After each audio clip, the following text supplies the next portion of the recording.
and I always say my task in life is to change the dominant paradigm. So talk about the ultimate dominant paradigm is that death. I mean, everybody's afraid of death. Everybody. So to be able to change that, and I'm not saying I've changed it in my head. I'm not saying I'm not sad, because I am, and I would do anything to change it back. But I do feel there is some greater purpose here that I haven't quite figured out yet. You're seen as, this sort of a spiritual teacher, really. I mean, that's not really no other way to put it, because you're putting this out there. You're helping to empower people and to help people understand that their thoughts create their reality. And then in 2018, that becomes like your 2020. Basically, your dad passes in April, your mom passes in early October. Both of them were in their 80s. And then something else happened after that, a couple weeks later. Your daughter passed unexpectedly. And you described it as a PhD in grief. Did I say that? So how did you, yeah.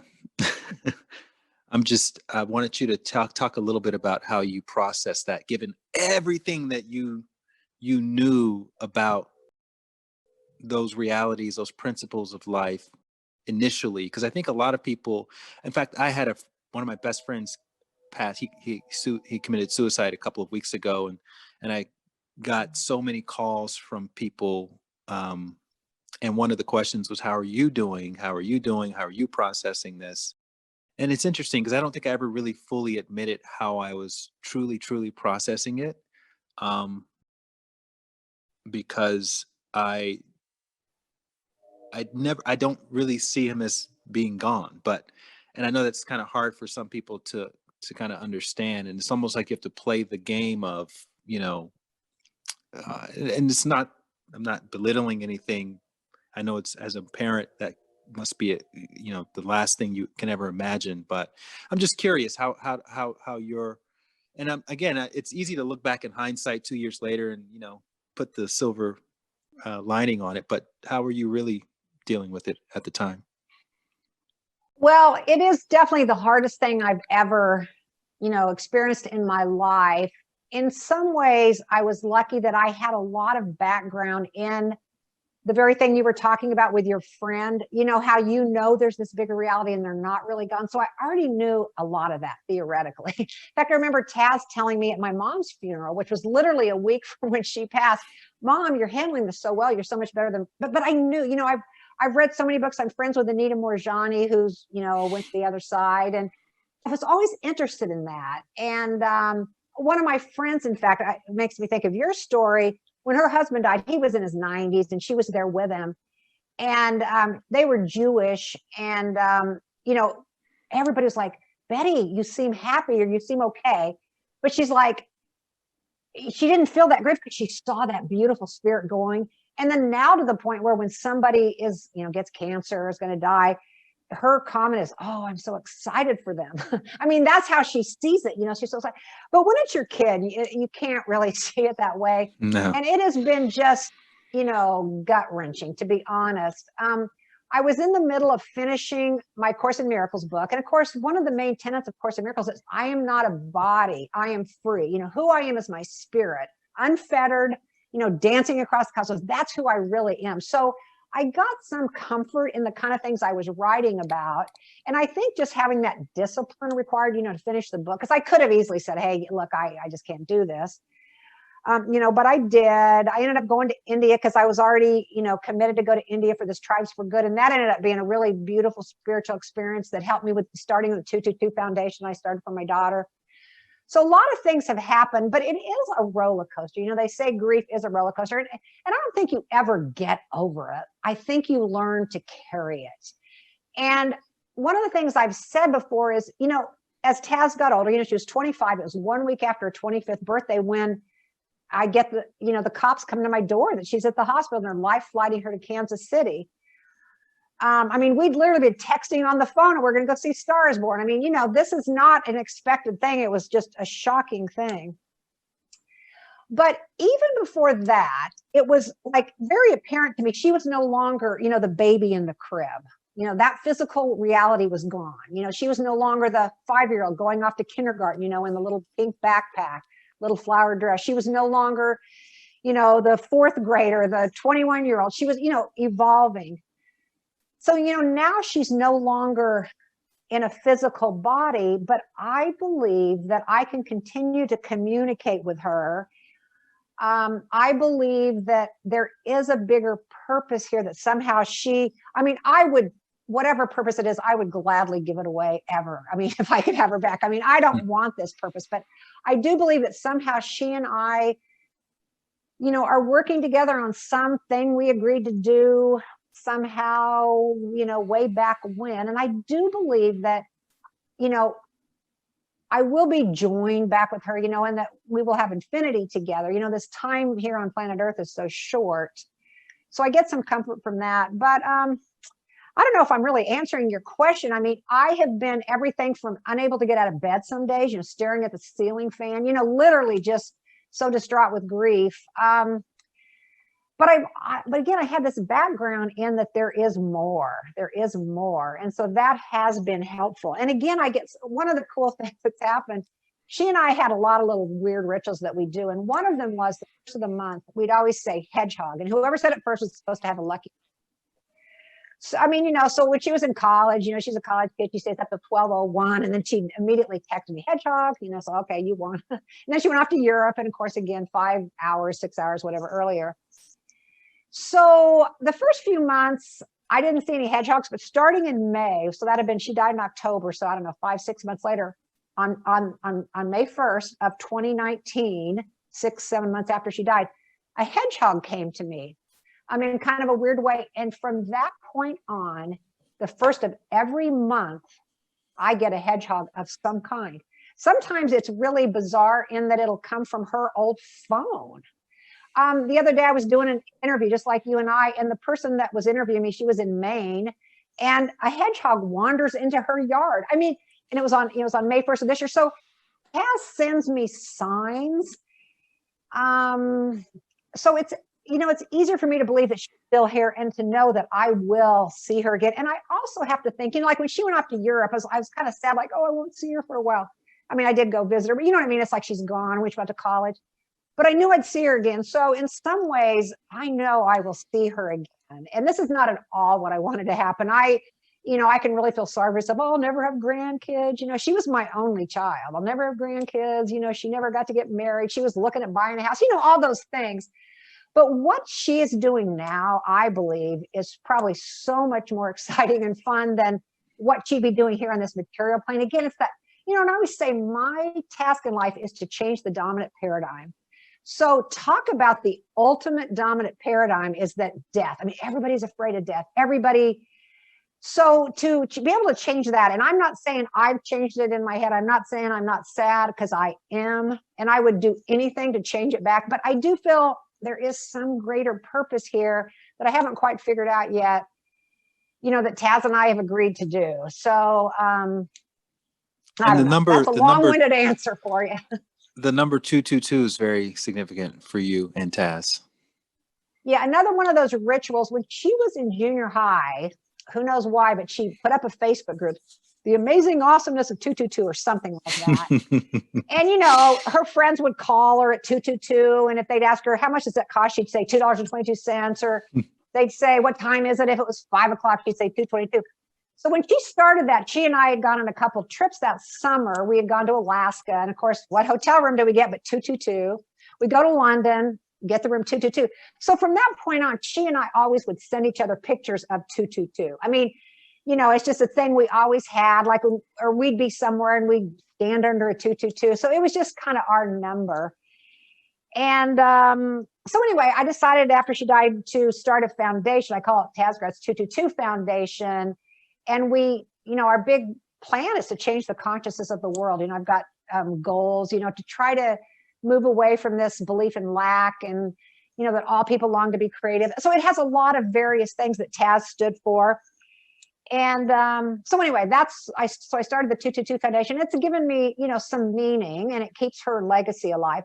And the other thing that's happened, again, I've got all these readers that are always sending me emails and So they're always sending me pictures of 222. I mean, I get those all the time from people. So I feel like in some ways that's Taz communicating. And she's made all kinds of difference in people's lives too, I believe. I mean, this could be far-fetched, but her father from New Zealand, he was back in New Zealand, and he didn't really get to know him until later. But anyway, after that thing happened at the mosque in New Zealand, Taz spoke Arabic. So and that was after she had passed, and he had a dream where Taz was in heaven or whatever, welcoming them, those people that passed in that.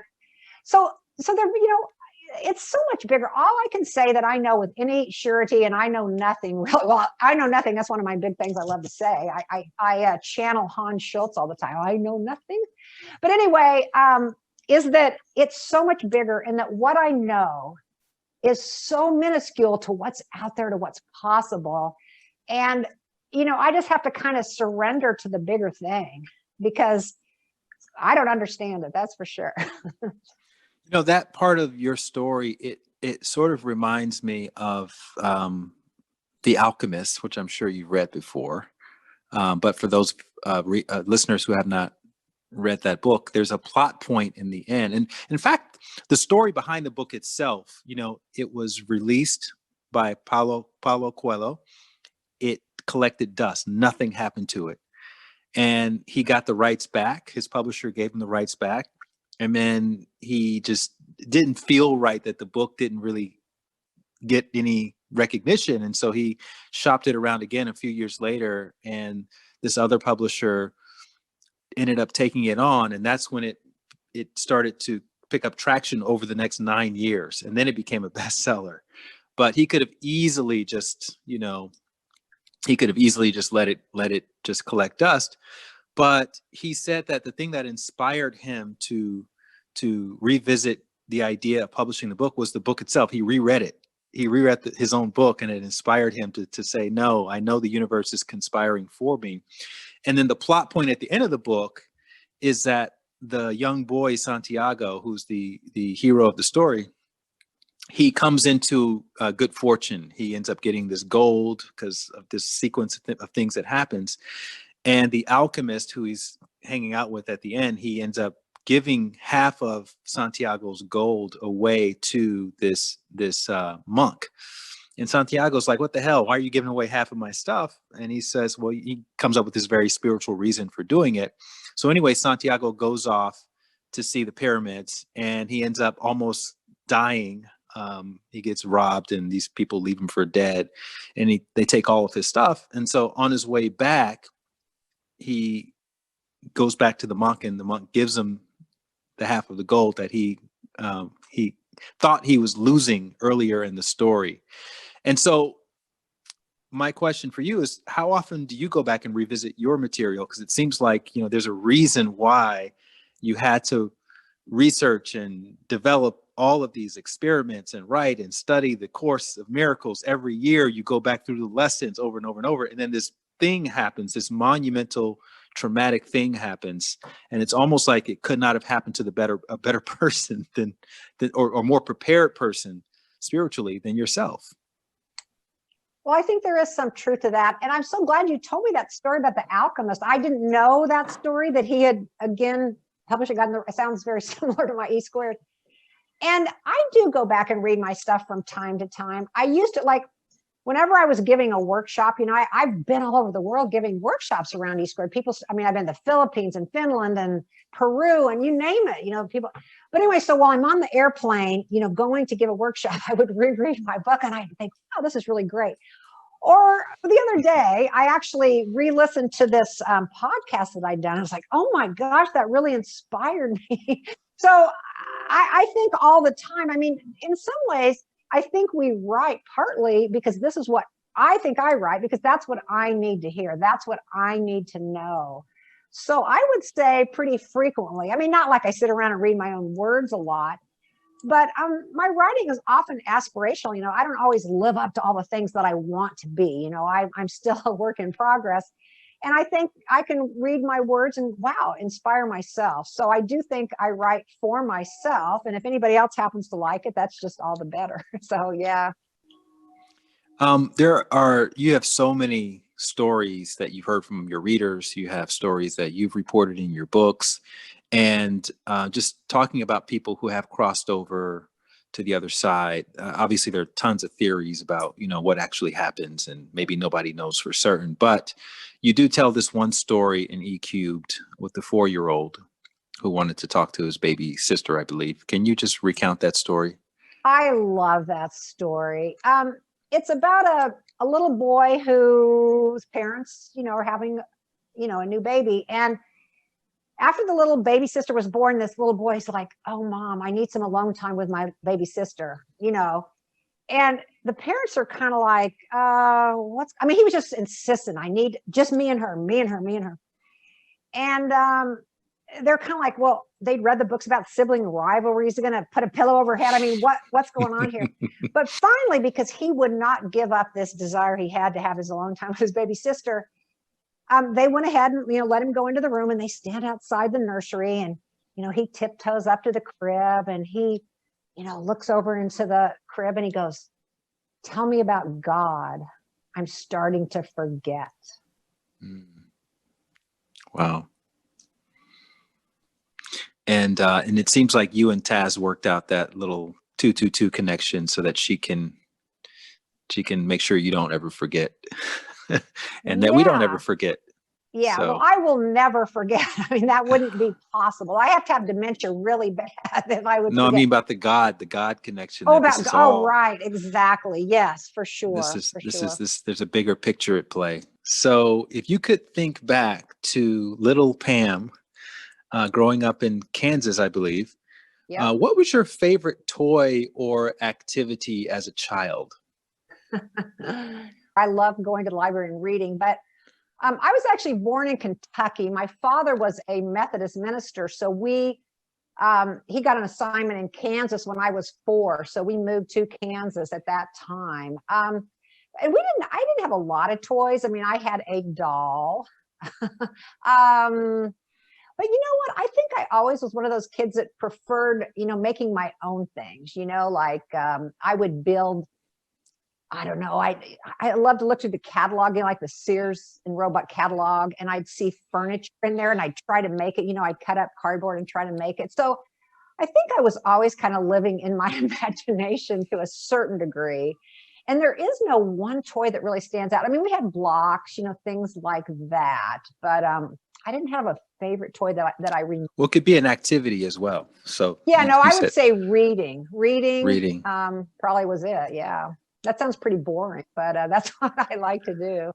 When you went to the library as a kid, what kind of books would you gravitate towards?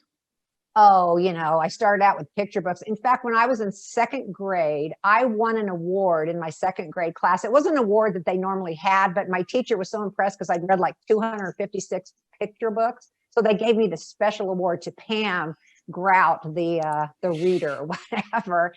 And, again, they're just picture books. So it's not like they're, big tomes or anything. But I've always liked to read. So I don't know. I used to read a lot of little animal stories and I don't know, a little bit of everything. I loved mysteries actually when I was young. I can remember I tried to write a mystery book myself when I was in 6th grade. And I think I just modeled it on, some of these mysteries that I read. So I did like those.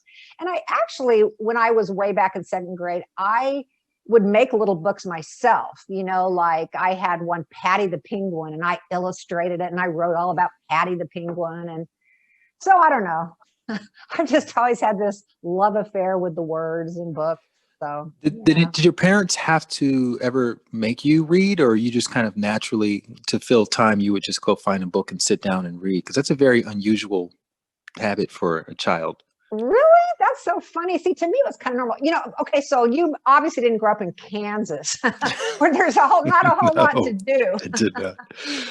So I don't know. That was just something. But I mean, I guess because some ways when you're reading a book, you're kind of going into this whole other world. And I think for a kid from Kansas, I wanted to, see other worlds and go to other places. So when you're reading, like, for example, you read Harry Potter, you're kind of in the world of Hogwarts or whatever. So I think that's probably, I mean, it sounds boring and only I would be excited by it, but in my mind, I was, traveling all over and doing all these different kind of things. So I think that's why I enjoyed that so much. I also like making snow sculptures, like when it would snow and going sledding. I mean, I did all the normal kid stuff, um, but yeah, I just always like to read. Did you have siblings, and was your mom around as well? Yeah, yeah. I'm the oldest, and I have a sister that's 2 years younger, and then I have a brother who's 4 years younger. And my sister's now in Savannah, Georgia, and my brother is still in Kansas, actually. And how would you, not as grown Pam, but as little Pam, how would you have described your childhood? Was it pretty happy times? Yeah, I would say so. My parents divorced when I was 16. And I remember that shocking, like, wow, I didn't know this kind of thing happened. Again, in Kansas, a long time ago, that wasn't a real common thing. Now, of course, it is. But no, I always thought my dad, again, he was the preacher, so he had a lot of free time. So he would play games with us in the backyard, tag and kickball and all these different things. So I grew up just having a blast. Oh, that was a favorite thing. I loved kickball when I was a kid. And we also had like high jumps. And because I was tall, I could always, beat all the boys in high jumps. So that was kind of fun too. But there were always a lot of kids around and we just played outside and I don't know, made forts and did stuff like that. What was it like growing up as the child of the preacher? Oh my gosh. Everybody expects you to be a certain way.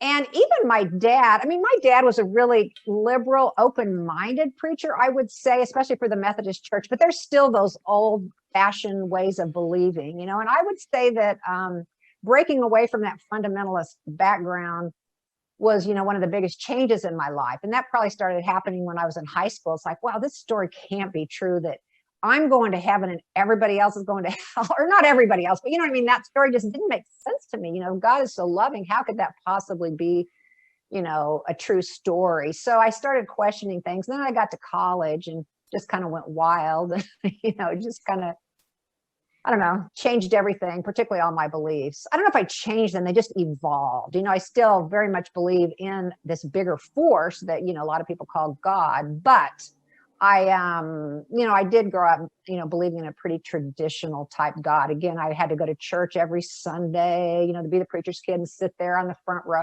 Well, I don't know that I sat there in the front row, but you know what I mean? Like you're the kid, all the people in the congregation are watching you. One thing that was kind of cool, again, these were small towns in Kansas. So all the people knew us. And so people, like when I had my tonsils taken out when I was 4 years old, I probably got more presents than anybody else because, all the people from the church would bring me, I don't know, a book or whatever they would bring me. So there was something really nice about growing up as a preacher's kid too. But you do, there are a lot of expectations. And sometimes I can remember people wouldn't want to, oh, don't say that in front of her. She's a preacher's kid. I'm like, what? So, you're just like anybody else, but people do kind of put you on some kind of pedestal or think you're different. So I grew up in a Methodist church in Alabama. And Oh, wow. I remember Sunday mornings being the most boring time I've ever had in my entire life. I'm curious, with your dad as the actual preacher, was it interesting to you at all? Well, he was a dynamic speaker. He Hmm. kind of looked a little bit like Robert Redford. He had a convertible and he'd drive around. And so I don't know, he just really did have some charisma. I think a lot of it depends on, who the preacher is and what they're talking about. Because honestly, church can be the most boring thing in the world. And in fact, I don't regularly go to church anymore. But if I find a church that has a really good speaker, just like going to a, workshop, somebody that's really good at conveying truths that, you're interested in. So I've had some good experiences in church. And my dad, honestly, when I was a kid, I wasn't paying that much attention. People in the church would, sit beside me and they'd like take a pencil and they'd pencil in my fingernails, just to kind of keep me quiet or whatever. So I don't know. It wasn't like I was paying that much attention, but I remember it being okay. It was all right. Do you remember his process? Like, would he really practice or write on Saturdays and Oh, then? I remember, my parents used to put us to bed kind of early, but sometimes I can remember being awake and hearing my dad practicing a sermon to my mom. So I guess really, if I did hear any of the sermons, it might have been when I was laying in my bed, wishing I was not in bed and listening to my dad give the sermon to my mom. Right. And you guys, so obviously you didn't grow up with money because your dad wasn't probably paid Oh very yeah, much. no, we had no money whatsoever. In fact, my parents, I could hear, that's the other thing I could hear from the bedroom was them fighting about money. My dad just always believed in abundance, and he, always get a new car every year and all that, but we just didn't have it. I mean, preacher's salary, particularly in Kansas, I mean, very, very little money. You do get a parsonage, so they do provide your home, so that we didn't have that kind of an expense, but yeah, no, we didn't have any money. I always talk about, I didn't grow up with a silver spoon in my mouth. My name's not Rockefeller. So I always knew that if I was going to do some of these dreams and these things I wanted to do with my life, I was going to have to create creative capital. And I talk about that, in some of my books. That was what I was going to do to leave Kansas and to, launch this bigger life that I wanted. And I didn't have any, green capital or that kind of capital. I had to come up with creative capital. What did you see yourself becoming like as a teenager in Kansas? I always wanted to write. Again, some people go, why'd you become a writer? I think anybody that reads a lot, you start thinking, I could do this.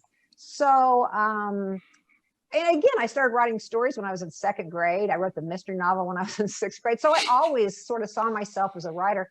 In fact, in some ways, my arc isn't all that interesting because I've always been a writer of one form or another. I mean, I've been, I worked for a newspaper. I've done a lot of different kinds of writing, but basically that's all I've ever done is be a writer. If I had to suddenly find some new profession, I'd probably be in trouble. So journalism was a foregone conclusion that you were going to major in that in college. I don't know that I thought so much about journalism, but something to do with writing. And that was just the only thing I knew to do with writing. Again, when you grow up in Kansas, you're not exposed to a lot of different things. You just, I could have been, what did I see in Kansas? The grocer or the preacher like my dad or whatever, there's just not a lot of things that you see. I mean, nowadays with the internet, you get exposed to everything. Kids can, dream of all kinds of different things. One thing we did do, my dad's family was from Texas and my mom's family was from Michigan. So we took a lot of trips in our little family station wagon. So I did always like to travel and I did always like, see other places. But for the most part, I grew up in a little town and wasn't exposed to that many different things that I could do. So writing, I guess, seemed like a natural thing. And writing, as far as I could tell, you had to be a journalist or whatever. So that was kind of, what I decided to major in when I went to college. What did your parents think about that? My parents divorced when I was 16, so I don't remember them being too involved in anything that I did, to be honest. I mean, even before that, we were off doing our own thing, kids running around the neighborhood. However, I do think my mom, computers were coming out at that time. I mean, they'd been out a little bit, but she's like, you need to be a computer programmer. That's a safe career. So I don't think they thought writing, my mom particularly, my dad, like I said, he wasn't around that much, but I don't think she thought it was a very safe career at all. So she might have wanted me to do something else. Okay. So then you studied journalism and you began interning, I believe, at the Kansas City Star. Well, I actually first had a job at the Manhattan Mercury. So Manhattan, Kansas is the town where Kansas State University is located. So I went to college at Kansas State University. And then after I graduated, I might have still been in college for a little bit. But anyway, I started working for the Manhattan Mercury and I wrote features. And that was such a lucky break for me because when you're a writer and you're trying to break in, you really do need to have clips. Like in almost any other field, they just have to take your word for it. But with writing, you have things to show people like, oh, here's something I wrote. And they go, oh, yeah, okay, you can write. So I got very lucky and got that job with the Manhattan Mercury, so that I got a lot of clips. And then I, got the job with the Kansas City Star, but not immediately. I first went to, I edited a magazine for Worlds of Fun, which is this theme park in Kansas City owned by Lamar Hunt that used to own the Chiefs. I think his son might still own the Chiefs. But anyway, so I worked there and I was like a PR person. So I wrote press releases and I edited the magazine and I got to drive around in this white car with a balloon on the side, because Worlds of Fun was the balloon theme, whatever. So that, and all the kids in the neighborhood thought I was so cool. Cause little kids like, oh, she's from Worlds of Fun or whatever. But anyway, that was my first job out of college. And then I went to write for the Kansas City Star right after that. Why do you suppose they chose you out of all the other people applying for those jobs? I've always kind of wondered that because the World's a Fun job, I mean, like 135 people applied. So I was really kind of blown away that I got the job. I think they soon were sorry that they hired me. I've never been a real corporate kind of person. I would wear flip-flops to work, and I don't know. You think theme park, how corporate is that? But it was a corporation, owned by Lamar Hunt. And I just never really fit in with that too much. I've always longed to kind of do my own thing. And I would say that most of my life, I've done my own thing. I've done it the way I wanted to do it, as opposed to the way you're supposed to do it. Not that I haven't followed a lot of rules in my life. I mean, I certainly have, but I was always aware that there could be this other way. And I was always kind of seeking that other way. But you obviously are pretty good at selling yourself as well, right? I guess. Yeah, I suppose I can be at times, depending on the day. Yes, I think so. I mean, I did always like, to be a freelance writer, which, I ended up becoming, you have to be pitching all the time. You're constantly sending off query letters. I mean, now, you can do it online, but it used to be, I'd get these self-addressed stamped envelopes, and I'd send off, a bunch of, article ideas to different editors, and, got so many rejections, but I just kept trying because that's what I wanted to do. And I don't know, I think I'm just naive, Light. I think I'm just naive enough to think, okay, somehow I could do it. This kid from Town, Kansas, travel all over the world and write for these big, magazines. And I did. I was able to do a lot of that because I somehow believed I could do it. And the Kansas City Star has a legacy of working or hiring Walt Disney and Ernest Hemingway. And I'm sure you knew that at the time. And I was curious, what did your idea of success look like when you were working for the Kansas City Star? Well, let's see. I mean, I did think that was success, to get the job there. I was really happy to do that. In fact, it used to feel like a party there because I don't know, it was just all the other reporters, and we were all kind of fun, and we joked around a lot. So I enjoyed working there. And in fact, the only reason I left, I think, did I get fired from that job? Maybe. I have a history of getting fired from jobs, but I think maybe I was going to Europe or something. I was going to go Euro around Europe, and I think maybe that's why I quit. I'm trying to remember if that's how it all went down. but anyway, yeah. But it was a great job. It was fun while and I was writing features, not anything real news oriented, just features, something that could run tomorrow or could run in 3 months, basically. Maybe an interview with somebody, a person, like a biography about some interesting person, or it could be, I don't know, about a restaurant. I did restaurant reviews for a while. So just, various things like features, what they call features, lighter stuff, lighter fare. I guess I'm asking, did you see yourself becoming a novelist or a New York Times bestselling author, or you're just going to keep writing? You're going to become this really high level journalist at the time? I did always want to be a New York Times bestselling author. I mean, that was always in the back of my mind. Back when, you were doing lots of affirmations, I would do that affirmation. I was going to be a bestselling author. I don't know, maybe more one day at a time. I guess I just wanted to make a living on my wit and my craft. I wanted to make a living doing what I wanted to do, and I love to write. I mean, that's what I love to do. And, yeah, I don't know what I saw myself at that point. I mean, I always thought I'd write a book, and I did actually write a few novels that never got published. So I have dabbled in I'm just all about being as creative as possible and trying a lot of different things. So I've written screenplays, I've written plays, I've written, novels. I've done a lot of different things.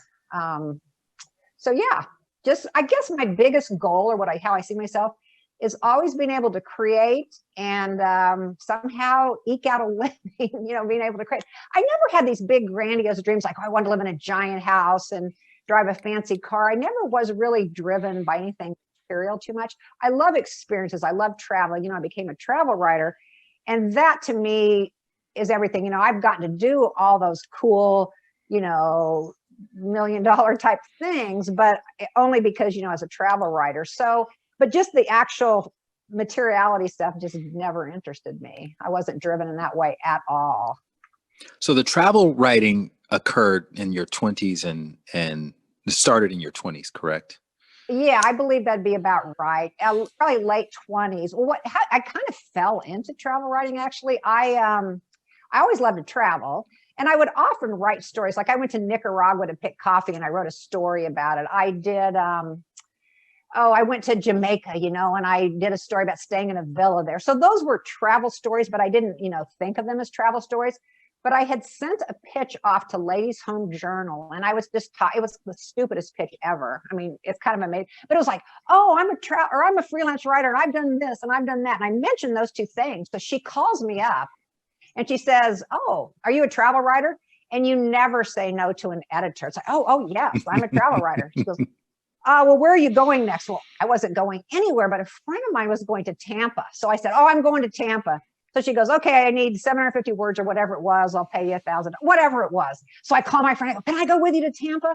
So I went with him to Tampa, wrote that story, and then ended up writing a whole bunch of stories for them. And then found out there was this profession called travel writing where, I mean, you get invited to go all over. I mean, I've been on the best safaris in Africa. I've been, every continent except for Antarctica. And I was once invited there too. I can't remember exactly what happened. But anyway, so I just started doing travel writing, and I literally have gotten to go everywhere and stay in like 5-star hotels. And, oftentimes I'll be at a place and I'll look over and see some celebrity golfing or whatever, I'm me, kid from Kansas. So anyway, I've gotten to do some really cool stuff. What was your spiritual foundation like when you were in your late 20s and doing all the traveling and the travel writing? I guess I've always believed there was something bigger, and that this something bigger loved us. I had to give up kind of that judgment. When I was growing up, there was a little bit of judgment there, like, oh, you've got to follow these rules. And so that was a little hard to break away from, and I can remember the exact date when, or not the exact date, but kind of the time when someone had said something to me, like she brought up, oh, don't you feel kind of guilty about that? And I realized, no, I don't. And up until that point, I think I would have, because, I might've said something about God or something that she didn't think, this friend of mine didn't think was appropriate. And I remember very clearly thinking, you know what, that doesn't bother me anymore, because I believe what other people are telling you is kind of somehow they're reflecting back to you what's in your head, So I realized, wow. And then from that point on, I haven't ever, felt that need to follow all those rules that I grew up with anymore. But as far as what was my spiritual practice, I think that there was this loving, benevolent force that really does want to bless us, that wants to interact with us and wants to guide us. So I always believed in that. And so when I would, become a freelance writer, I appointed God, I still kind of call it God, the CEO of my career.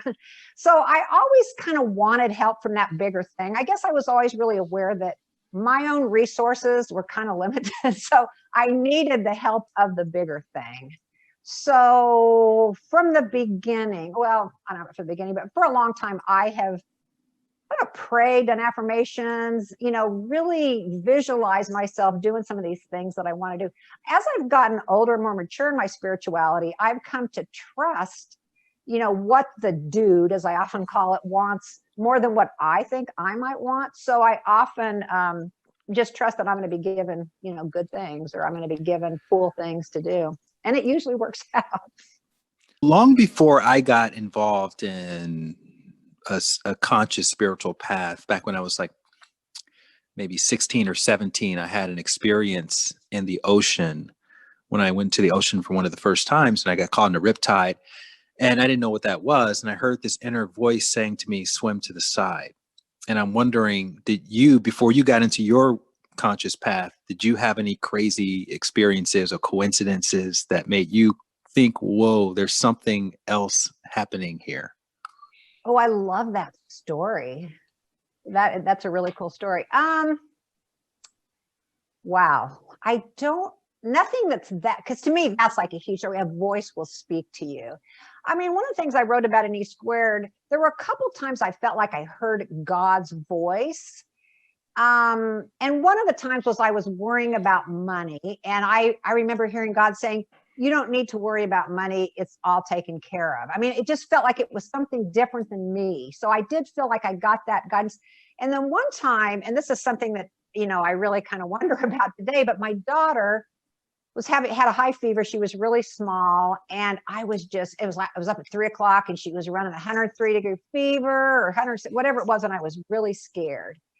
And I remember God's voice saying to me, I didn't give you this great gift just to take it away. And of course, the irony then is that later, I don't know that God took her away, but, obviously she, is off now dancing in the cosmos somewhere instead of being here in the physical plane. So a couple of things like that, but I love that because, obviously that makes you so sure that you've got a purpose because you were, guided to do this thing to save your life because you could have lost it at that moment, So that's pretty cool. So I wish I had a good story like that, but unfortunately. Well, it's things like that because you mentioned, I think in one of your blog posts, how being in journalism school inspired you to question the source of things. And I know growing up as a preacher's daughter, and having that sort of indoctrination about Jesus and what you mentioned earlier, which is the only way to really be saved is to accept Jesus Christ as your Lord and Savior, and all of those things that we learned growing up, it makes you really question all of that. And maybe when life just gets busy and you're in your 20s and 30s, you don't really think about it as much. But maybe there are some things that can occur in the background that will, or when you are presented with this sort of more esoteric experience, it makes you wonder, is that legit? Because the whole world is telling you basically that all you need to know can be perceived in the five senses. And so you were invited to a meet and greet that led to a month-long experience at Esalen. Can you talk a little bit about that story and when it happened? Yeah, that was awesome. I don't remember the meet and greet necessarily, but I think I was running away from some broken heart. I had a relationship that didn't work out. And so I decided to go to Esalen and just absolutely fell in love there. Well, I fell in love with Esalen and I loved my month that I spent there. So yeah, that was. And you studied. Really what's that? You studied A Course in Miracles. Yes, and it wasn't because I necessarily wanted to study Course in Miracles. It was that I wanted to do this month-long program. And I think there were maybe two possibilities there. And Julian Silverman, who was a longtime Gestalt teacher at Esalen and Course in Miracles later on in his life, he was teaching it. So I just signed up for that one. So that's the one I ended up doing. And I don't think it was the first time I'd heard of Course in Miracles, though. But so I was kind of basically familiar with it, but it did sort of get me started on that path.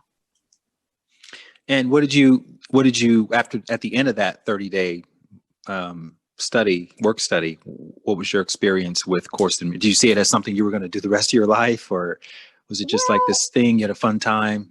I did buy a copy of a course, probably the first copy that I had. Maybe I already had one going in. I don't remember that for sure. But I've been a dabbler. I think Course in Miracles I keep coming back to, but I've always tried a lot of different things, everything from tapping to Byron Katie work to, I've done a lot of different things. I think I've just always identified as a seeker. And for whatever reason, I just always would go back to A Course in Miracles. I would continue to do A Course in Miracles year after year, at the same time doing other things as well. Were you living in Connecticut at the time? When I was at Esalen, or? No, yeah. Well, after you left Esalen, were you going back to Connecticut? No, not at that time. I was in Connecticut when I got pregnant with my daughter. And then I came back, and that's when I really started taking A Course in Miracles seriously. It was when I was, driving across the country, 7 months pregnant, not knowing where I was going to go. Didn't work out with her dad. And I was literally like, what? Something's not right here. I need to make a few changes.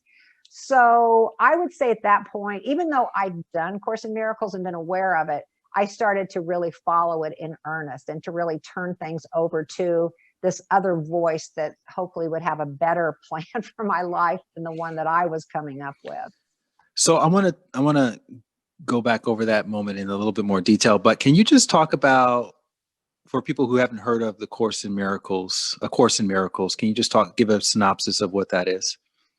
Yeah, it's a channeled work and it has a pretty interesting history. It's been around for about 50 years. And there were a couple professors at Columbia University and the head of the department, I think it was medical psychology.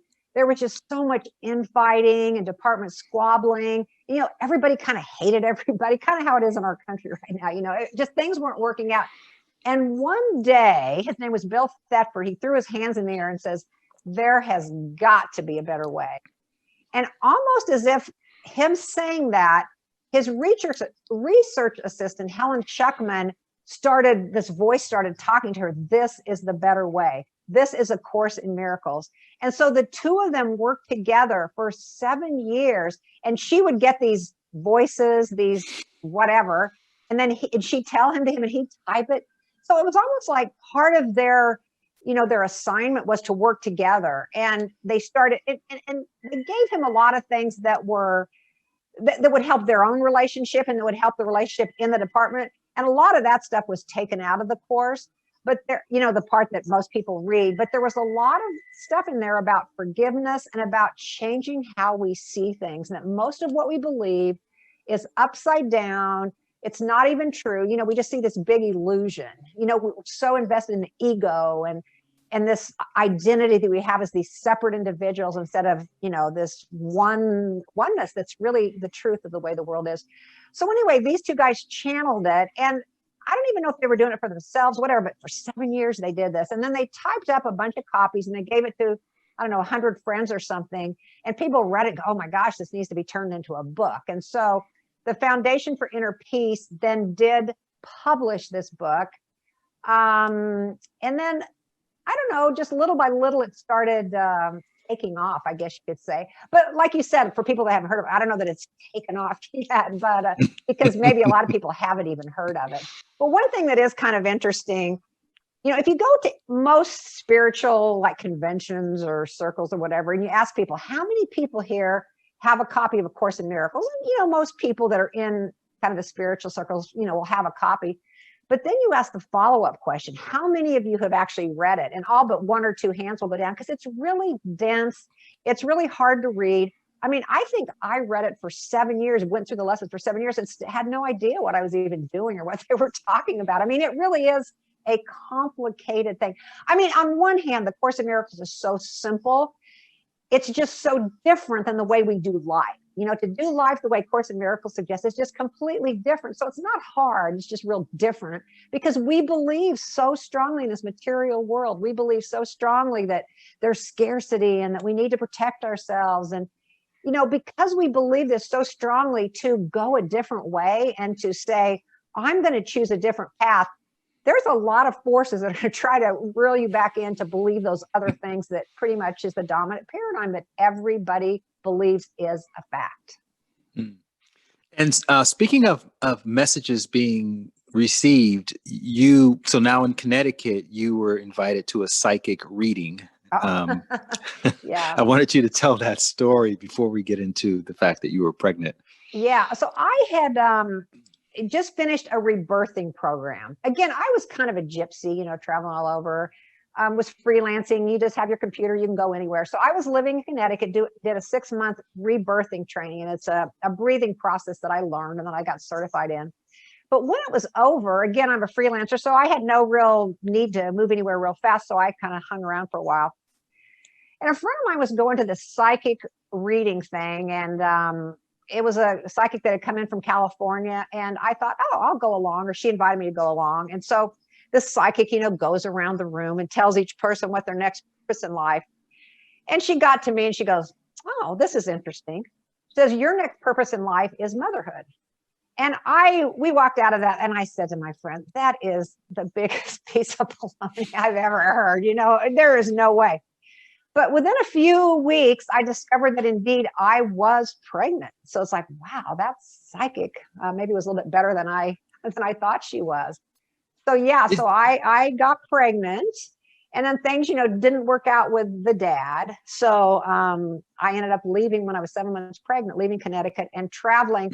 Originally, I thought I was going to Breckenridge, Colorado, but I got back to the Midwest, into the area that I had lived in. My old boss said, why don't you, stay here with me for a while? So I did. And, so here I am still to this day. So you described that in one of your blog posts, because I kind of went through a lot of your blog posts. Oh. You described that as being kicked out. You said you were kicked out by Oh your yeah, boyfriend, no, he was like, and you know you're what? We were struggling. We were living together. We were struggling, and he wanted me to stay in Connecticut but get my own place, because I had moved into his place. right. And I thought, why would I stay here in Connecticut? Because all the people, there were 20 people in my 6-month program, and most of them had dispersed, because the program was over, so they weren't around. And the whole time I was there in that 6-month program, we just did so much together. It wasn't like I was out making friends. I mean, I was with those 20 people.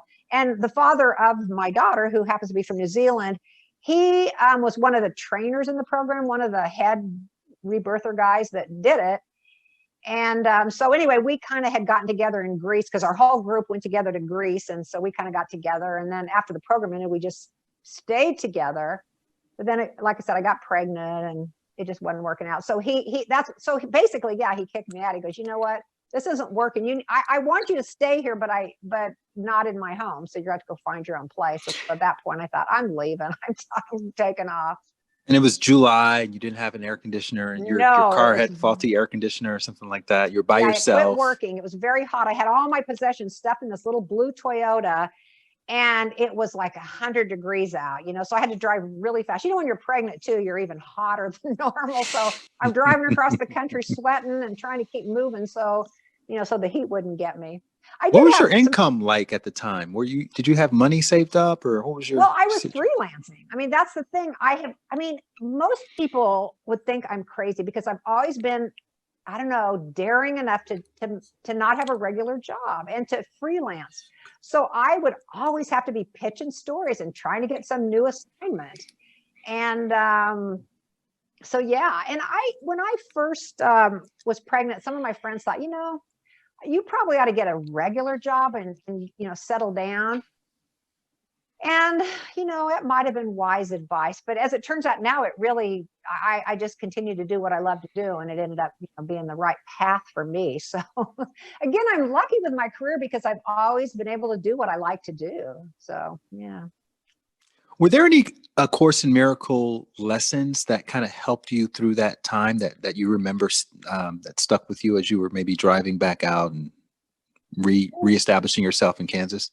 One of the big things is when thoughts come up, troubling thoughts, you want to be mad at somebody, you want to say, poor me, you ask the Holy Spirit, help me see this differently. So one of the main things is to help me see this world differently, because the way I'm seeing the world right now is I am broke, I am pregnant, life sucks.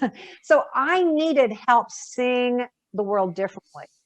So literally you appeal to this higher source and say, help me see this differently. And little by little, as I gave up the reins to the world has to be the way I think it is, then little by little things started changing.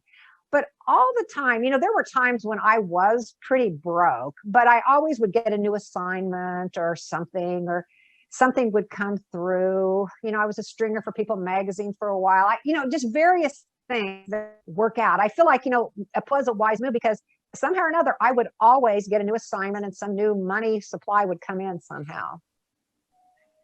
Do you remember like having a strong faith or trust that was going to happen at that time? Or were you like on the brink of your insanity, waiting till the 11th hour? There were moments I'd be really afraid, but I never did go get a job. No, there were a couple of times I did apply for jobs, but just about the time that I get offered a job, I'd get some new assignment, from say Travel and Leisure or some, big publication that I really wanted to write for. So I felt like I was always given guidance. In those times I would get really scared and try to get a job. So something would always end up working out, always. Like, in 2008, when everything changed, the internet, books started, people weren't buying books, magazines were dying, shrinking, there just wasn't work for writers. That was back in 2008. And this is about the time Taz was going to college. And I'm thinking, what have I done? Even after all this time, like, wow, what have I done? But surprisingly enough, some guy that I didn't even know, he was from California. He calls me up. He wants me to read his book about, I don't know, for some reason it had Kansas in it. So he asked me to read it. And he had made a bunch of money. He had a publishing company. So he paid me a bunch of money to read his book. AAA called me and they wanted me to do this travel, this travel webinar. This is back when webinars were kind of new. So always, just about the time when I'm like, oh, what am I going to do? Something would always happen for me. So again, I think my naivety kept me, pounding away, and something would always come up that made it okay to keep freelancing and keep, pursuing my great love of writing. And so your beautiful Taz was born October 8th, 1993. When she was a baby, there was an affirmation that you would repeat every day. Do you remember what it was by heart? Yeah. Hopefully I can repeat it. I don't say it anymore, happily. But into my will, let there pour strength. Into my feeling, let there flow warmth. Into my thinking, let there shine light, that I may nurture this child, Pam Grout, with enlightened purpose, caring with heart's love, and bringing wisdom to all things. So that was kind of my appeal to the universe, my appeal to the bigger thing. This is what I want to do. I want to be a worthy, I want to do right by this beautiful child that decided to bless me, with her presence. Did you channel that, or did you find that somewhere and adopt it? No, I've always been big into Waldorf education. Are you familiar with that? Uh-huh. Rudolf Steiner. Yeah. Yeah. So I had read a book. It was, I don't know if it was specifically a Waldorf book, but that affirmation was in there. So I, took it. I might have changed it around a little bit, but basically that was because the Waldorf education, believes your emotions, your heart, your thinking. I mean, those three work together. And that's why it's a beautiful educational system, because it's more than just learning facts and figures. I mean, there's such a much bigger thing than just the intellect, but in our world, in our culture, we're just so, I don't know, the intellect is everything. And it's so not true. But so anyway, Waldorf's just a way of kind of touching into these other areas that, in my opinion, are so much more important and bigger and, more valuable than the intellect. Okay. So Taz is 3 years old. You're getting pickup jobs here and there. You decide to self-publish a book, Jumpstart Your Metabolism. Why that book? Why that time? How did that go? I had, this breathing program that I'd done out in Connecticut. Mm-hmm. When we were there, there was this woman that had lost a whole bunch of weight. She was doing a lot of breathing because they do a lot of breathing practice, and she'd lost all this weight. And then I started hearing these other stories. Oh, Gay Hendricks had talked about how he'd lost a lot of weight when he started breathing. So I kept hearing all these different things. And I've always been a relatively, I hadn't had to worry too much about my weight. But anyway, I started doing research about this. Wow, this is a real connection. Most people do not breathe properly. Most people take in about a third of the oxygen that they're capable of taking in. So I started doing a lot of research, and so I ended up writing that book. And to be honest, I really enjoyed it and I did like it, but I also wrote it partly because I thought it would sell. Everybody's always wanting to lose weight, right? I mean, that seemed like something that could be big. And I self-published it, and I sold it. And I was on Howard Stern's show, which is so funny, Howard Stern.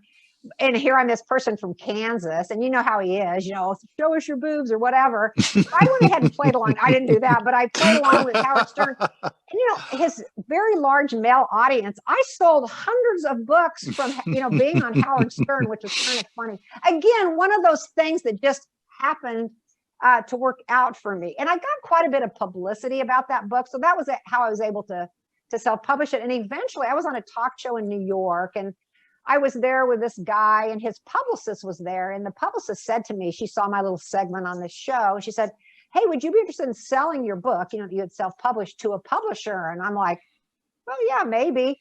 I think she was with Bantam or something. But before I, sold them the rights, I didn't go with Bantam in the end, but I ended up getting an agent, a literary agent.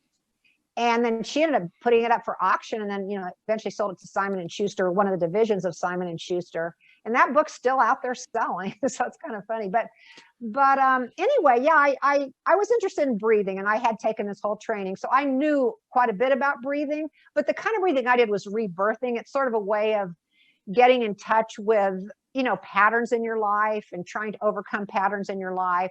So it wasn't specifically, the breathing we learned wasn't specifically about losing weight, but I just sort of discovered this connection there. And then I figured that would be, and in fact, in some ways, if you read that book, it's really about the importance of breathing, and using the hook about jumpstart your metabolism is sort of just a way to get people to learn more about the breath. Because again, everybody wants to lose weight, and if they think they can do it in an easy way, they'll buy the book. So anyway, yeah. That was back in the day when, before Create Space and all these kind of Right. No, I had self-publishing. to So you hire had a printer and publish it. I didn't. right. Yeah. Nowadays it would be so easy to do that. And you had to spent pre-order tons of like money. 5,000 books off the top, and Yes. store them in your Yes. garage and all of that. Right. Yeah. So it's so much easier now, with Create Space and all that. In fact, you can only, you can do it as print on demand. So you don't even have to have, but yeah, no, I had like 5,000 books, and then I had to reorder. I mean, I did sell, thanks to Howard Stern. And I did a lot of radio interviews and things like that for that book. So it did. It sold pretty well. Were you fulfilling them yourself?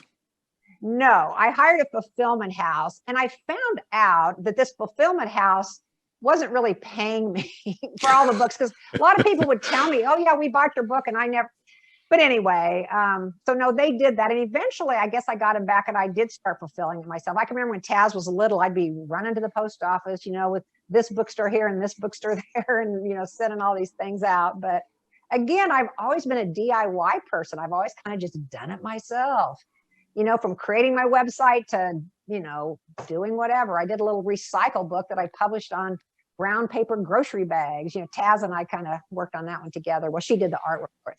So yeah, I've just always figured, okay, I can do that. That was Recycle This Book, right? You recycle this book. Yeah. Yeah. Awesome. So then you also you had a travel blog shortly after that as well. You were like one of the early bloggers on the internet.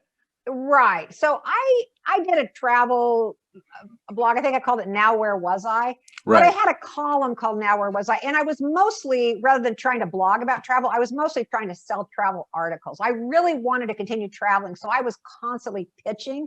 The thing about being a writer, whatever you're interested in, all you have to do is get a pitch and get an assignment. Then you can go find out about it. Somebody pays you to go find out about it, or go whatever place you want to go to. So I actively, even though travel writing isn't the highest paying of writing, again, it satisfied that urge I have to go and explore and be an adventurer. So I was really pitching travel stories big time.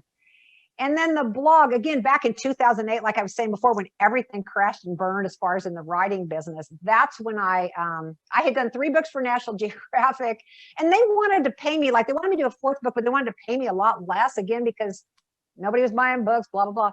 So at that point, I didn't take their offer, and I did start a blog that GeorgeClooneySleptHere.com. It's about kind of a takeoff on George Washington slept here. People used to always say that. So that's kind of what it was. And so I thought I'd do a blog again. Okay, I'll try this, I'll try that. Throwing I always say that I'm always sending boats out there. A lot of them never come back, but every now and then, just enough of them come back that, keeps me going. Who was your biggest supporter at that time? Wow. Who was my biggest supporter? Who would be so excited when you would talk about, hey, I got this book, recycled this book here, and I'm on Howard Stern. Although I don't know how excited as a kid about their mom's successes, but she would be excited. I've always had friends, that have been supportive, and I've always had various boyfriends and different people that would support me. I don't mean support me financially, but I mean support me in whatever projects I was wanting to do. So yeah, I've had a long stream of people that have supported me in various ways over the years. So talk a little bit about the lead up to God Doesn't Have Bad Hair Days, because that was basically E squared before E squared. Yeah, that was the funniest thing. I was sure that was going to be it. It's like, oh, wow, what a great idea. I had an agent that pitched it and they loved it. But what happened, the title, God Doesn't Have Bad Hair Days, they ended up hiring a fundamentalist Christian publicist. I'm like, this book is so not fundamentalist Christian. So, but anyway, I don't know what happened to it. But I often think, and I've said this a lot, my frequency, if you want to talk about that, like this idea that, we're resonating on a particular frequency and we're collapsing the wave from all these infinite possibilities out there.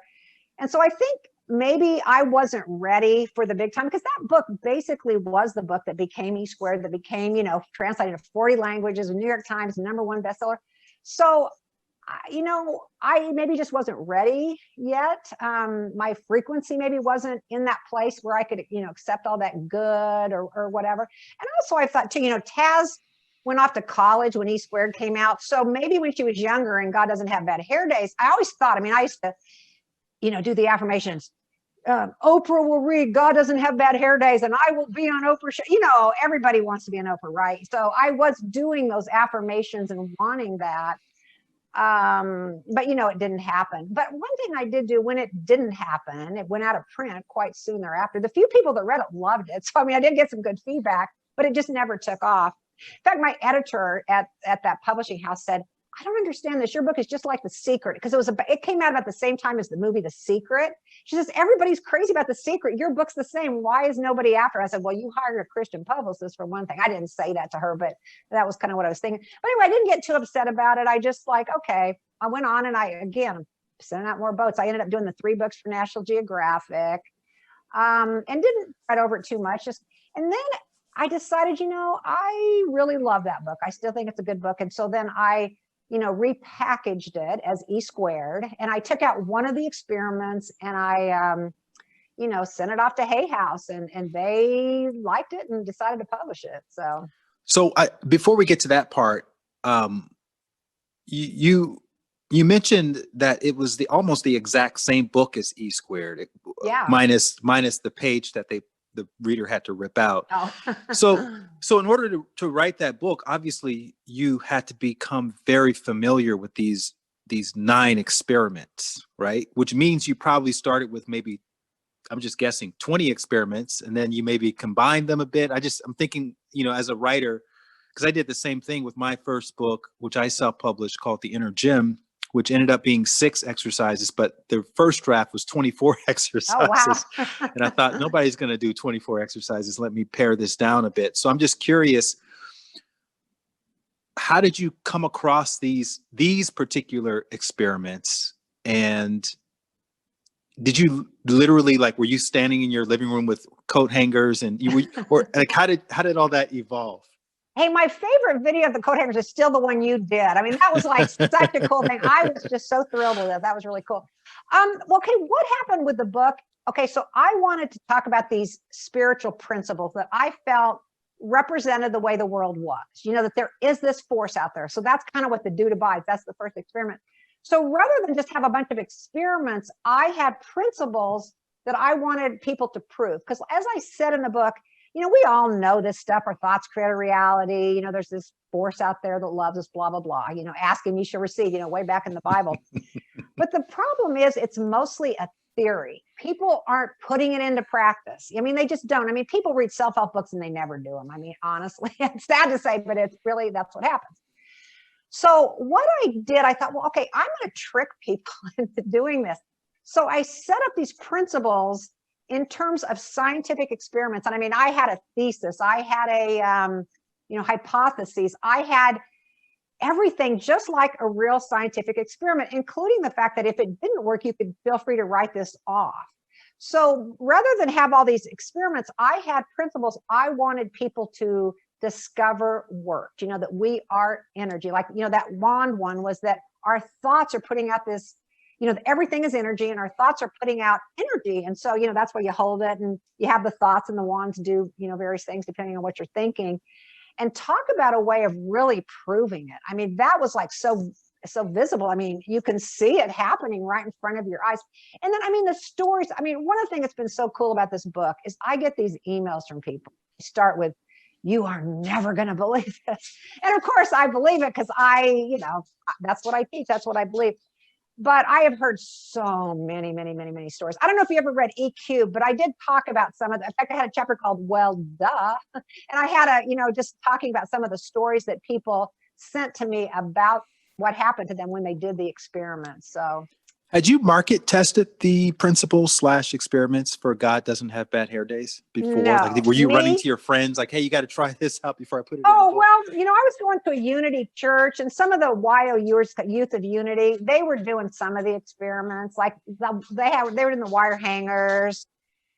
I had various people doing things, but not big. I mean, I kind of laugh when people go, "Did you do market research?" I'm so not a market research person. If I ever did market research, I'd wonder what was happening.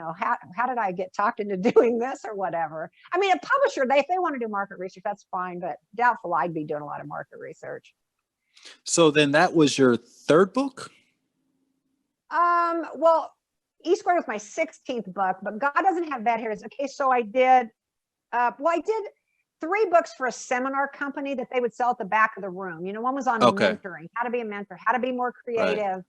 What was the third one? It was called But that was Treasure in Hunt. your first like handful of books. God Doesn't Have Bad Hair Right, Days. those 3 books. And then I did the self-published breathing book. And then I did, what came next? Art and Soul. And it was about creativity and spirituality. And then the next one was God Doesn't Have Bad Hair Days, I believe. I think that's how it went down. And then like I'd have to 7 go back years and think. later, 7 years later, you decided I need to put this out in the world again, which is a pretty interesting thing because I know a lot of publishers don't like to republish material that's already been published. So how did you talk your way into that one? Well, I had the rights back. Again, the book went out of print, so I had the rights back. The 2 books that I loved the most up until that point were the 2 books that went out of print. I still have, 20 books are out there, but the 2 that I loved the most went out of print, which was God Doesn't Have Bad Hair Days, which now it's back in print, of course.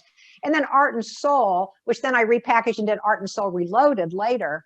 Again, basically the same book. But now I forgot what your question was. I was just saying E Squared came out 7 years later. What made you think that they were going to republish that? Oh, right. I mean, they didn't pay me very much for it. I don't know what they thought it was going to do. I mean, it was Hay House, so they did pay me for it. I know Reed Tracy, who's the publisher of Hay House, he used to tell people he'd love to talk about me in these writers' workshops. Oh, Pam, blah, blah, blah, blah, blah. And then she had this big hit. But I was already a writer. I mean, that was my 16th book. I'd already written for lots and lots of big magazines. But in his mind, he likes to show how, you could start really small and then this book can become a bestseller. It wasn't quite exactly the way it went down. But so they didn't pay me much. I don't know if they had real big expectations. But for whatever reason, that book went wild on social media. I didn't really promote it that much. I started blogging because Hay House had sent me a book called Platform. And it was like, you need to have a platform and that way people will read your book. So I did start blogging and I hadn't really blogged up until that point. I thought, why, I get paid to write. Why would I want to put a blog out there? But I started doing it, found out I really loved it. And I mean, it ended up leading to all these other books too. But anyway, so I did that, but for whatever reason, I mean, it wasn't even me. Again, God, my CEO said, okay. And then it just took off. And it was all other people writing about it, talking about their experiments and, loving it. I mean, you did that video. I mean, that kind of thing is how it took out word about it. In fact, Hay House didn't have any expectation for like about a month there. People couldn't get the book. I mean, they had only published 5,000 or whatever. It wasn't very much. And I mean, people were just going nuts over this book. And so they had to hustle around really fast and get it out there. And then by the summer, it came out in January. By the summer, it was #1 on the New York Times bestseller list. So it just sort of, and it could have been probably a lot more had they been prepared, but they just didn't know it was going to take off like that. So I guess you ask, how did I get them to do it? They didn't put much investment in it. It wasn't like they thought, oh, well, they just thought, well, it's kind of a good idea. Let's try it. I don't even know why. In fact, Hay House says you can't send things over the transom, which is what they call without an agent. And I've had agents before, but I just sent it to them without an agent. And even though it says you can't do that, they picked it and they bought it. So anyway. Where were you when you found out you were the New York Times #1 bestseller? Oh, wow. After all these years, 16 books, all these articles, and it finally happened, that dream of yours when you were writing Yeah. as a Well, I teenager? was traveling a lot. I think I might have been in the Cook Islands actually at the time I found out. Because your publisher, they get real excited when you get on that list. They're excited, so they call you up and go, "Oh, guess what? You're on the list." And then the next week they call, "Oh, guess what? You've moved up, whatever, whatever." And then, when you get #1, then they get super excited. In fact, the New York Times even wrote a little tiny piece about it, in their book review. So I was like, "Wow, that was pretty cool." So I don't know. I was traveling a lot then. So I'd hear about these various things, when I was out doing my travel writing, and I'd be, some island out in the Pacific. Oh, okay. Did you feel any different though as a writer? Did you feel like you had finally been validated, or did you just kind of feel the same? Um, I would say, yeah, I would say it's some kind of a validation, but I don't know that I feel all that different really. Yeah, I don't know. Again, my goal is just to keep writing, keep creating, keep, living in the world of my imagination. So yeah, that's really cool. And it certainly took off the need that I have to write. I was motivated. Like I said, I wrote that breathing book because that was a way I could probably make some money. But once I did make some money and I didn't have to worry about money so much anymore, it kind of frees you up to be able to write what you really want to write about. And for the most part, I did anyway. But, I didn't, throw out those projects that, oh, this one will make a lot of money. But the thing about it is I've found that whatever I'm writing about, because again, I've written hundreds of articles over the year. And sometimes people will assign me an article. I'm like, well, that doesn't sound that interesting. But once you start interviewing people that love that topic, people that are experts in that topic, it usually ends up being interesting because, people love that thing you're talking to them about. So almost anything's interesting if you're talking to people that love it. So I have come to find out that, any topic is interesting. But when I would pitch stories, mostly I'd try to pitch stories that I was already interested in. That's why I wrote spiritual books, because that's the kind of stuff I was interested in. I loved, metaphysics and learning about, I don't know, affirmation. That rebirthing training that I did out in Connecticut, in addition to the breathing technique, we also did a lot of affirmations too. So, that's kind of where I got some of that as well. Did you feel like your writing had taken on a larger purpose at the time? Were you aware of that? Well, I You're think, no longer writing for you. You had this, maybe you were oh, writing to change something in the world. And right. that's why you showed up to the blank page. Right. Always, I have felt that the best writing didn't really come from me, that I was sort of channeling. I was just kind of like the satellite dish, bringing it in. So I've always sort of felt that way. And I think, now since this book became such a big hit, and then all my other books too, I hear from so many people that tell me I changed their life, and they're, just so, I don't know, they've learned so much and blah, blah, blah. So I really recognize that my work is important, or it has changed people's lives. So that's very humbling and very, makes me feel really good. It kind of gives me a purpose. But did I always think that? I always wanted to change the world. I've always had this desire to change the world. Like I always say, my big goal is to change paradigms. We believe so many things that aren't true, and I just think a big revolution is going to be happening. I think that's kind of what's happening now, that, revolution is coming. And I mean, spiritual revolution, where we're recognizing there is something so much bigger, and the days of, going for profit above all, just all these things that we thought were so important, I think are just crumbling. And I think the spiritual aspect is coming in to, to kind of take us to the other side, so to speak. And you've also said before that your inbox was one of your biggest blessings. And I see you, I went back and looked at some of your older blog posts, and you're all up in the comments and everything. That's very time consuming. So you obviously enjoy that engagement with your readers. In the beginning, I did that quite a bit, and I did really enjoy it. It got to the point where I couldn't keep up with it. And now it's like, okay, if I happen to have an extra hour or something, I might go on there and do that. But in the beginning, like I tried to answer every email. I was thrilled because I had, written all my life, but you don't get that much feedback really. You write an article for, say People Magazine. I mean, every now and then somebody will write a letter and say thank you, whatever. But I mean, it's not like you got a lot of feedback. So I was just so thrilled. Wow, people are responding. I mean, I guess throughout my life, all my books, I'd have various people. Like I wrote a book called Living Big. That might have been the one that was actually before God Doesn't Have Bad Hair Days. But anyway, and some guy called me and, he wanted to buy a bunch of copies. So, I mean, I've had some of that kind of feedback before, but not like this one to where there was so much. So I was just so thrilled in the beginning. That's why I was really trying to answer and trying to respond to people. And it just became too hard to do it anymore. So, and I still do now. I mean, I kind of have some time to do it now. So that's awesome. Thank you so much for sharing your story. And I always like to wrap these up. I want to ask a couple of questions and then offer a couple of reflections of my own. Oh, good. After everything you've been through, right? The loss of a child, which is probably the greatest loss anyone could ever experience.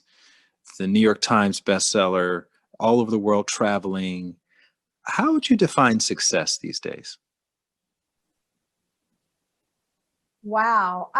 I just did this laddership pod with like 175 people from 27 countries. And I think they asked some question like that. And I said, my biggest goal was to be able to see, or success would be to see the face of God in every person I see, to see the light. In fact, one of the things I try to remember to wake up in the morning and ask myself, what would a being of light today? What would I do if I knew I was this being of light? I mean, you even have the name. I don't know. Is that your original name? No, it's not. Okay, no. I wondered about that. I changed it for this conversation. Oh, well, no, I know you've had it before this. Right. Yeah. It's a perfect name. We should all be named Light. Although we get mixed up as which light we were talking to, but anyway. And what if someone came to you, Pam, and they were an aspiring writer of spiritual books? What sort of life guidance or advice or suggestions would you offer to them? Well, I always believe just write. And again, you write so much that eventually you feel that spirit coming through you, where you're actually, again, channeling something else. So, people want to hear, and I mean, some people, maybe the book just comes to them anyway. And so they're already doing that. But I think a lot of people come up with this, oh, I'm going to write a book. But you have to be kind of disciplined. You have to show up. You have to prove to the muses, to the bigger thing, to God, whatever you want to call it, that you're serious, that you really are going to be there. You'll be the secretary, whatever you've got to say out there. I mean, there's a lot of messages that the world needs to hear. So I think we need more secretaries, that are going to bring that message out to the world. So it's almost like a surrender, like, okay, here I am. I'm going to sit here at my computer.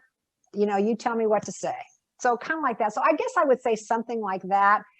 And to not do it unless you really feel that you need to do it, because it's not an easy field or an easy, road to hoe, so to speak. It's it's something you have to really love. You have to love it to where you can't do anything else, I think. I mean, to be a full-time writer, maybe not to write a book. Certainly, people can write books if they feel called to do that. But I think mostly, to listen to your guidance and listen to, that voice, that inner voice that is urging you to write and is willing to work with you and be your partner, the way Bill Thetford and Helen Schuckman were partners together to create that thing. And you kind of have to have a partner with God, the dude, the bigger thing. I love that. Well, I like to tie this back into childhood, usually at the end of these. And sometimes people will say, what was your favorite toy? Oh, it was a Barbie doll, or it was a BMX bike or something. And now they're, they've started their movement. And yours is pretty obvious connection. You've always read and written, and so it looks like you were born with this purpose, and whether you realized it or not, but and everything that's happened along the way has kind of just helped you to evolve and get to that point. I think, and I agree. I think that the most evolved person is the person that gets to the point and where they realize they don't know anything. Right? All I know is I know nothing. But that also means they're being completely led by their heart. So you're led by your heart.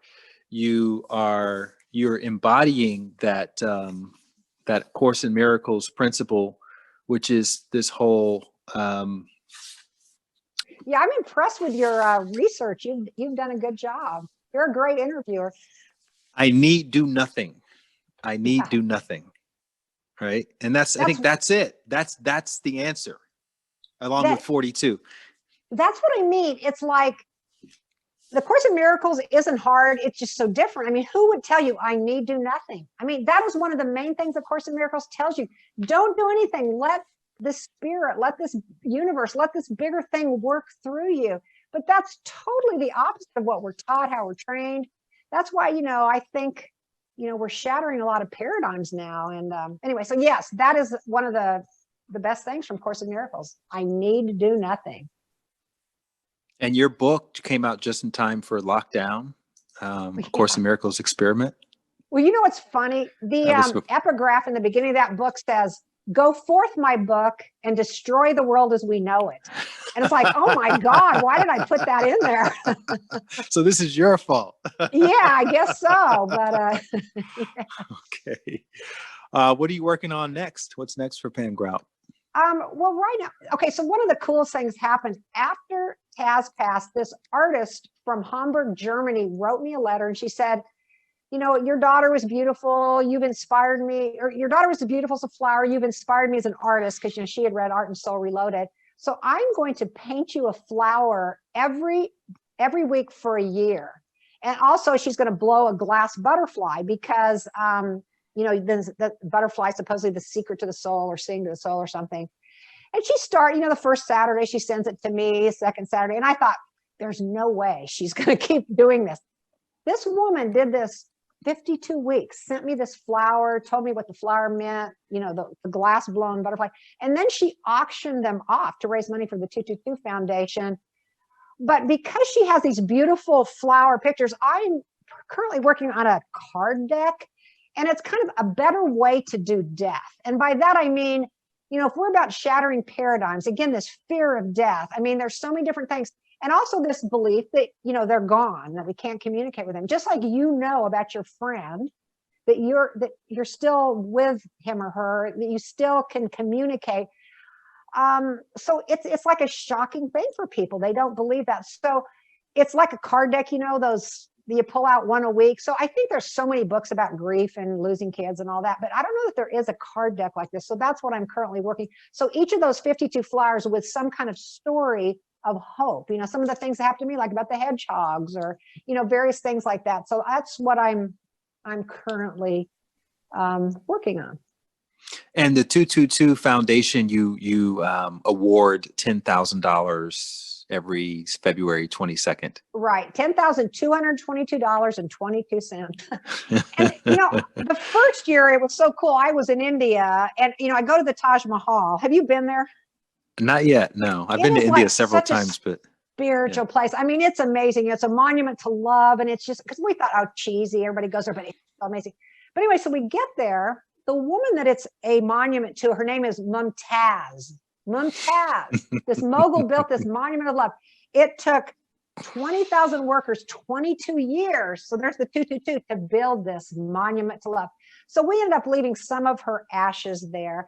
And then we leave there and we go out to this place. There's this place called Shiro's Hangout. And it's like a little coffee shop, tea and little snacks and things, run by these women that are acid attack survivors. In India, there's still guys will be mad, you didn't give me a male heir, and they'll throw acid on their, crazy stuff. But for years, they'd go into hiding when that would happen. But these women, they're out there, they're giving of their gifts, they're being beautiful, their light is just shining. And so they were getting ready to move location. So that was the obvious first recipient of the 222 Foundation. So I feel like Taz led me right to them after, this thing, Mumtaz, the 222 at the Taj Mahal.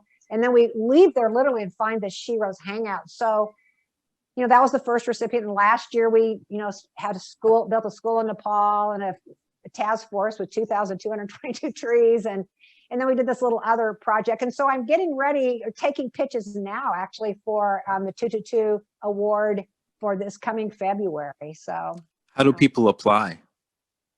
I'm going to do a blog post about that tomorrow, actually. But they just sent a pitch to me. I'm DIY, so I think, what was the email that I have? It's I can't remember what the email is, but I can give it to you if people apply. So I would love it. I mean, there's 3 things we look for: changing consciousness, this idea that everybody needs to be creative. We look for really creative projects, things that really can change the world. Because if we're going to change the world, we have to change the consciousness first. As long as we stay with these same ideas, we're just going to keep getting the same old stuff. So we have got to change consciousness. So any project, that has something like that.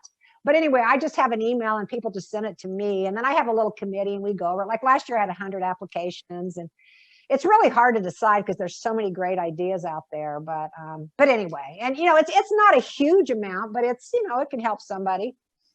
Well, I love your blog.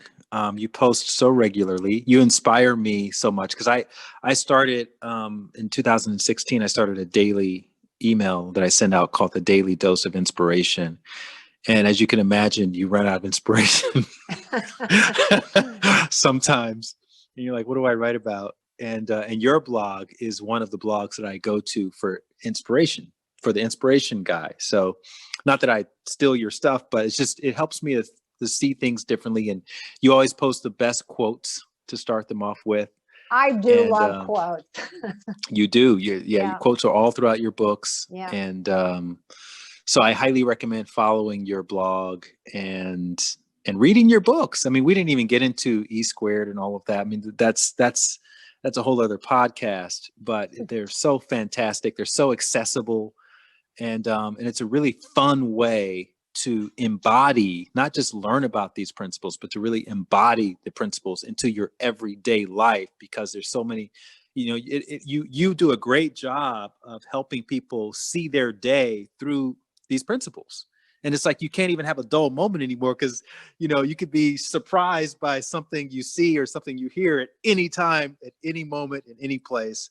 And it can just create a story for your whole day that you just get so excited about telling people about. But that leads me to my last question. This is really off topic, but I think it's also relevant for people who are committed to this kind of work and this way of living their life.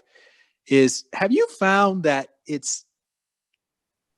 I'd ask it this way: how have you experienced dating as someone who is a student of A Course in Miracles and you understand consciousness and the God? Because it seems like most people aren't necessarily like that. And it just causes you to see things and maybe communicate about things a little bit differently. So what's your experience been in that regard? Well, I've got a partner that I've been with for, 18 years. And he's not exactly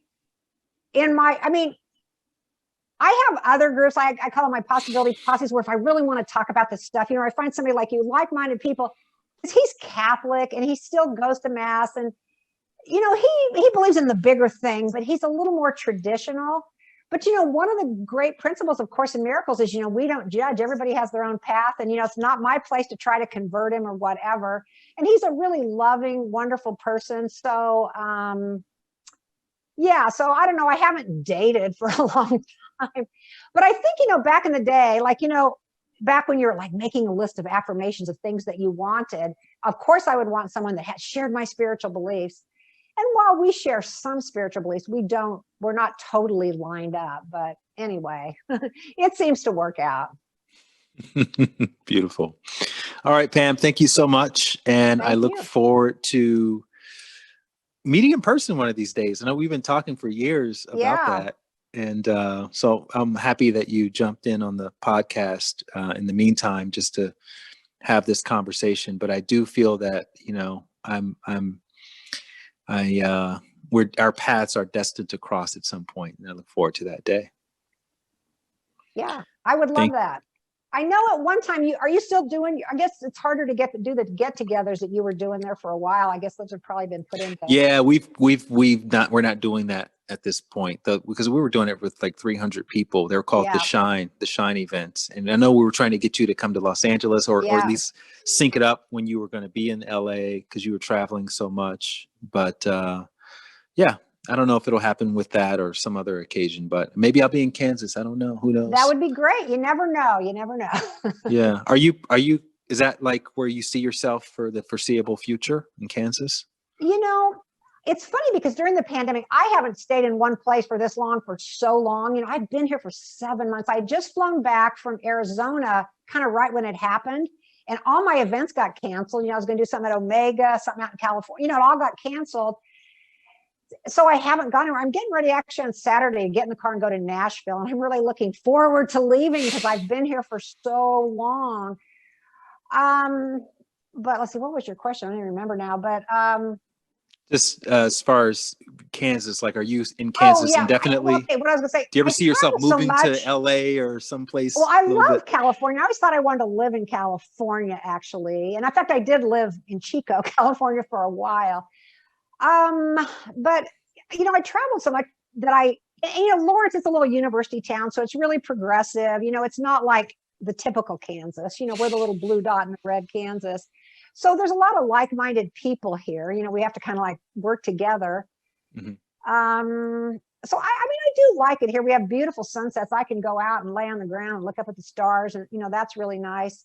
But I also really love my traveling. I mean, you know, go all over the world, or used to. So I guess if I have to settle down, and if we're going to be in a pandemic forever, I might have to think about moving. I don't know. But Taz always said, you know, Mom, I want you to always be in Lawrence. You know, I always want to have that house. I mean, you know, I'd go live other places sometimes for months at a time or whatever. But she always wanted me to keep this home. And this home is kind of like a Taz museum. You know, she was a real artist. So, I mean, I've got her artwork all over the place in this home. So I think I'll always keep my home, you know, to some degree. But I also will go live other places, you know, from time to time, because I just, you know, I like to travel and meet new people and stuff. So beautiful. Well, thank you again for joining, and I'll send everyone to your work in the show notes. That sounds good. Well, thank you so much, Lai. It's been great talking to you. If you like that video, you're going to love the next one. Click this thumbnail right here, and I'll see you over there.